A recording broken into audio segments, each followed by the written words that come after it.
Hello, fellow traders. So, today in markets, we see that, we're looking at the S&P 500 chart. This is Monday. Big gap up. After weeks of negative sentiment, we have today gapping up because Trump announced stimulus checks coming in to your wallet very, very soon.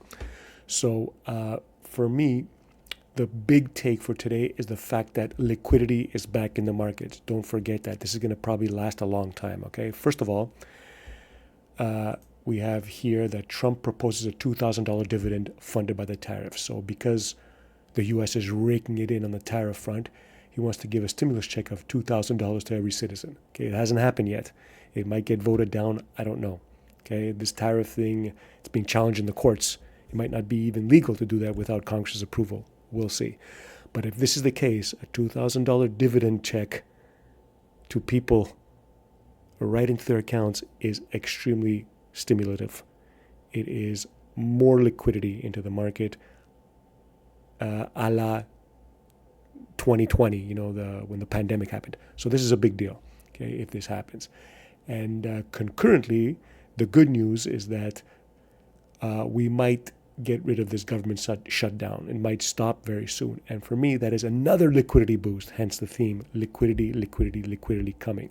Okay, because if the government is back on track, it allows for the Treasury general account, the TGA as we call it, to be drawn down. Okay, so it's been drawing up. This is the government's, the federal government's account at the Fed. Okay, it's the TGA.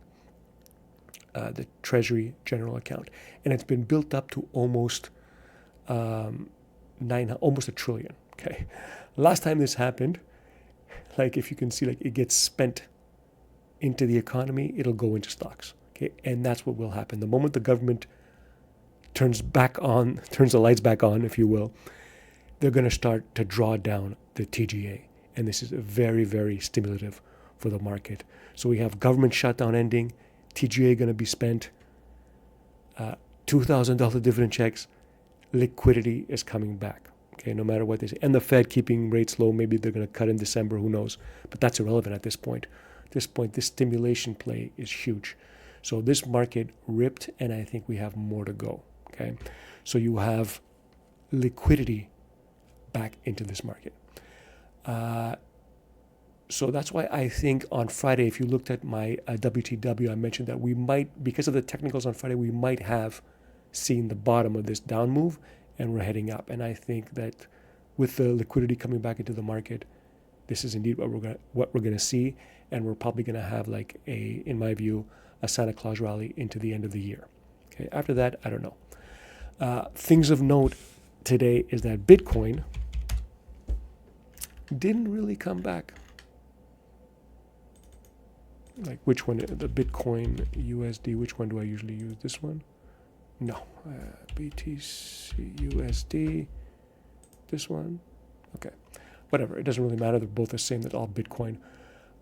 It has to get back above this 109, 110 level, and it hasn't. It's up today only 0.75%, when the market up huge. Okay, so to me, the only hope for Bitcoin to come back to the highs is if we have the S&P 500.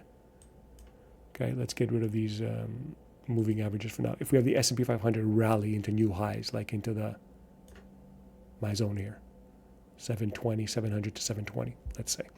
If we have that rally going into the end of the year, then hopefully Bitcoin does something, because I don't see any other catalyst for Bitcoin to start going up. I mean, this is a very bad looking chart. It looks like it's been distributed at the highs.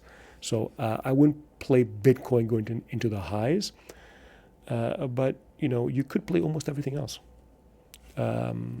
So for me, I highlighted this trade right here, LYFT.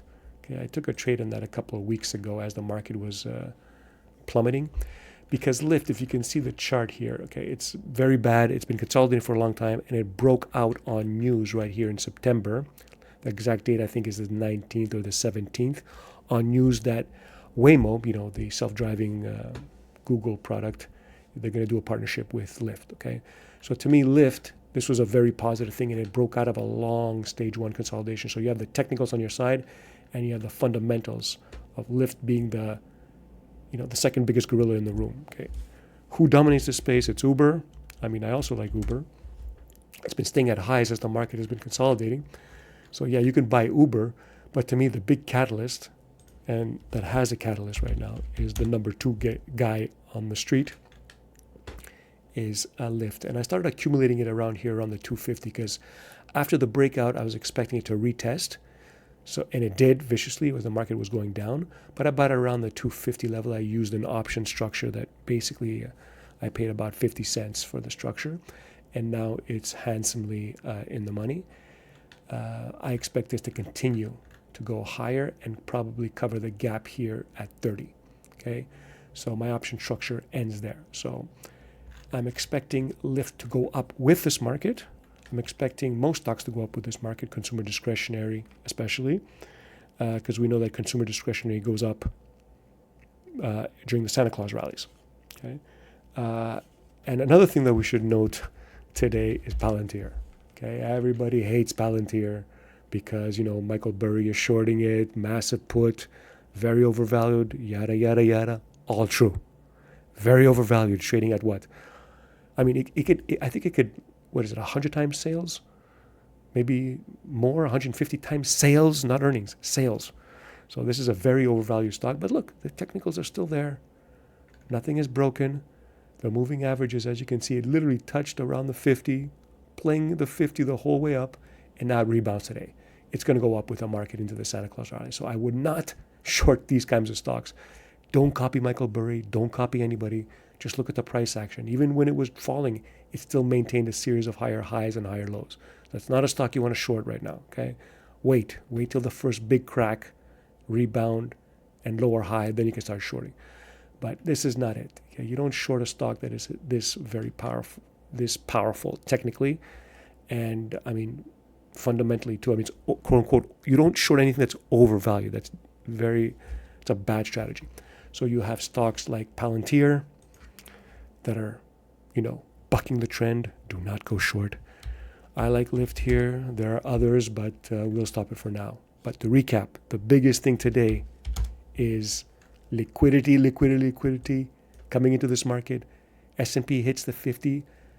Oh, we forgot to mention the fear and greed index. It's still at fear. It was at extreme fear, and now it's at fear. Plenty of room to go to extreme greed.